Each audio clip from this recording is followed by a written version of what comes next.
Skoda's new range of SUVs started with a winner. The excellent Kodiaq 7-seater was crowned Best Large SUV at the 2017 Auto Express New Car Awards, and has subsequently won a series of tough road tests. That's set expectations high for the smaller Karoq, but can it match its bigger brother's top mix of practicality, dynamics, and standard equipment? Despite the demise of the outgoing Yeti, the Karoq is not a direct replacement for the boxy SUV.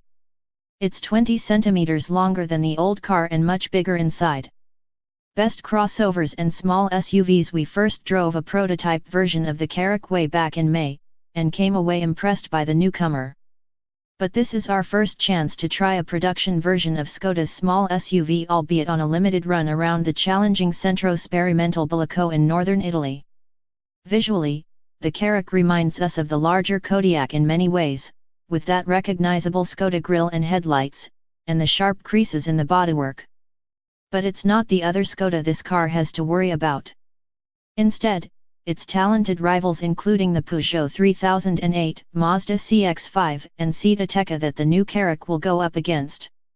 It's based on the same MQB platform as the Ateca, and both models have the same 2,638 mm wheelbase. However, the Skoda's Vario Flex sliding rear seat, lifted from the Yeti, means that depending on your configuration it offers more legroom and more boot space than its Spanish sibling. While the Ateca has a 510-liter capacity, the Skoda provides between 479 and 588 liters. The boot is square and the opening is wide, so the Karoq definitely upholds Skoda's reputation for building particularly practical cars. There's loads of legroom with the seats set back, and the high roofline means even taller passengers won't feel cramped in the rear cabin. In the front there are comfortable seats and an easily adjustable driving position. The cabin and dashboard design will be familiar to anyone who's been in a Kodiaq or even a new Octavia. The materials, switchgear, and instrument dials are all virtually identical. That's no bad thing, because the Skoda's clean look is appealing and feels upmarket. It's not as interesting as the 3008's interior, nor are the materials as tactile, but it's on par with the closely related Ateca. Unfortunately, we were unable to try Skoda's interpretation of VW's active info display, but the digital dials will be available to order towards the middle of next year. Still, our left-hand drive test car featured a 9.2-inch Columbus central touchscreen, which comes as standard on top-spec edition models in the UK. It's the same unit found in other cars in the Skoda range, and brings European mapping, voice control and built-in Wi-Fi. Gesture control is standard as well, along with wireless smartphone charging. It's one of the best screens of its type and is much more responsive than the displays in rival cars.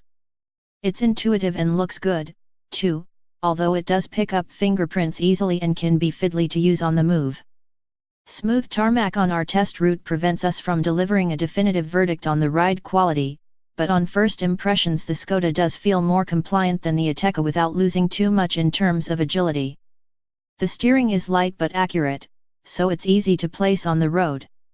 There's not a lot of feel through the wheel, but while it isn't as composed as the seat through fast turns, the Skoda is still good to drive. Just like the Ateca, the Karoq has a light manual gearshift, although it's precise and pleasant when hooked up to the new 1.5-liter petrol engine. With 148 bhp, the new unit has plenty of performance. It matches the older 1.4 TSI in the Ateca for power. The 0 to 62 miles per hour time of 8.4 seconds is a tenth faster than the seats, but you're unlikely to notice much difference on the road because the Engine's 250 Nm maximum torque figures are identical. As with the 1.4, it's quiet at low revs, and with claimed economy of 51.4 mpg it's on par with the seat for efficiency. We've yet to try the diesels, or the smaller 1.0-liter turbo. If you do want a diesel, you can choose from a 228 bhp 2.0-liter or a lower-powered 148 bhp version. The latter claims 0 to 62 miles per hour in 8.9 seconds, and has the lowest CO2 emissions in the Karoq range, at 115 g/km. For that reason it's likely to be a good choice for company buyers ahead of the slower 113 bhp 1.6 TDI, which emits 118 G/km. There's also the option of a DSG Auto and 4WD, although our car was a front-drive manual. Still, it did have selectable driving modes, with normal, sport and eco settings. These change the profile of the engine and throttle. 4x4 models add an off-road mode. The Karoq is well equipped.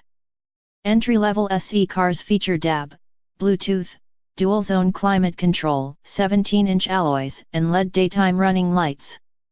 Move up to SEL and you get the excellent Vario Flex movable rear seats, heated front seats, an 8-inch touchscreen display and a rear-view camera. While the top-spec edition has 19-inch alloys and that 9.2-inch display screen, its £27,110 asking price is more than a £25,300 148 bhp seat Ateca in plush excellence trim. A Karoq SEL looks better value and Skoda will offer you 2 free services and £1,500 towards your deposit if you opt for one of its competitive PCP deals. On a 10% deposit, a 1.5 TSI SEL will cost around £334 per month, just a couple of pounds more than an equivalent Ateca SE technology.